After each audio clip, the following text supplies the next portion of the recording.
Okay, now let's talk about another design pattern, which is multi-agent design pattern.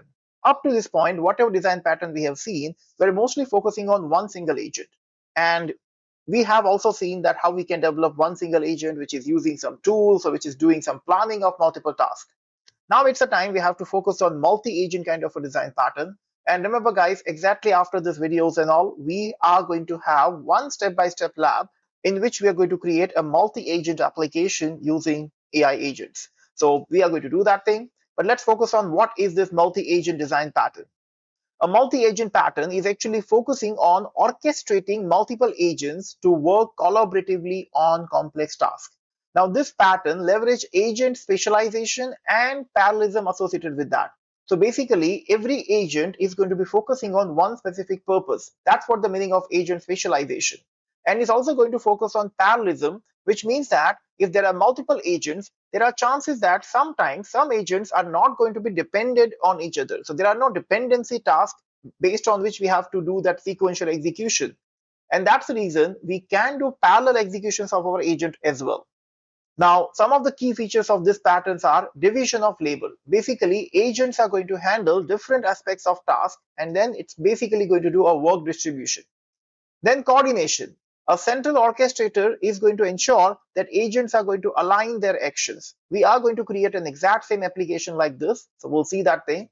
But yes, we are going to have one central orchestrator. Basically, it's going to be nothing but another agent, which is going to make sure that other agents are going to align with their action. And then the scenario for this one is like this, that let's say you have a marketing workflow, which involves one agent for content generation, another agent for scheduling, and maybe the third one for analytics. Now, when we have to do this thing, we have to make sure that every agent is going to have a specialized task associated with it, and it's also going to work in the coordination, sometimes sequentially, sometimes parallelly. The design flow is going to look like this, that first you have to assign the task to the specialized agent, then you have to share the context or intermediate results between the agent, and then you have to orchestrate their actions to achieve the overall objective so that everything is going to be achieved at the end of this. Now I'm giving you one better example compared to that one actually. So we have, let's say, a multi-agent trading system that handles end-to-end trading workflow. And this time, because I'm saying it's multi-agent, it's not going to be done by one single agent. Let's say, as per the flow, first we are going to do task assignment. So assume that you have one market data agent. This is my first agent, which is basically going to focus on monitoring the live feeds. And you also have another one, which is a technical analysis agent. This is my second agent, which is going to identify the trends. And then we have a third one, which is risk assessment agent, which is going to evaluate the potential risk.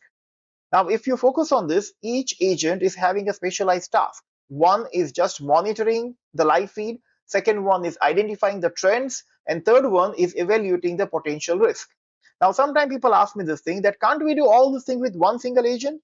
Well, if you're going to do that thing, maybe your one single agent is going to be very complex. And then it's going to be very impossible to design the proper flow associations with that. And that's the reason we are using multi-agent kind of a thing, where every agent is going to be focusing on one specialized task like this. After that, you have to do context sharing, because there are chances that market data agent is going to share relevant updates with the technical analysis agent, and then only the technical analysis agent is going to identify the trends based on that. Same way, technical analysis agent is going to provide insights to the risk assessment agent so that it can evaluate potential risk associated with that. Now, these all are connected in this way, and that's why we have another agent, which is a portfolio management agent. Basically, in this case, this is my orchestrator agent. Guys, if you're not familiar with the word orchestration, do not get confused. Now, when this is happening, this is something which is actually a work of orchestrator. Basically, in that musical orchestra also, the person who's standing in the center and waving his hand, he's the one who's actually taking care of the full musical flow. Same way, this portfolio management agent is my orchestrator agent. It's going to consolidate all the inputs and is going to execute trades while ensuring the adhere to risk threshold and portfolio goals. And that's what my fourth agent is actually doing. I hope you're able to understand this kind of a multi-agent kind of a execution which is going to happen in your application. That's it for this particular video. I hope you're liking our design pattern concepts, and I hope you're also doing the step-by-step lab which are associated with the other videos in this particular course. So just make sure you're going through those agent specific videos and you're developing those things with your own lab environment. Still, if you have any questions, you can reach out to me by putting a comment on our YouTube channel or maybe just connecting with us on our website, which is skilltech.cloud. This is Maruti Makwana signing off for the day. I'll see you tomorrow. Thank you.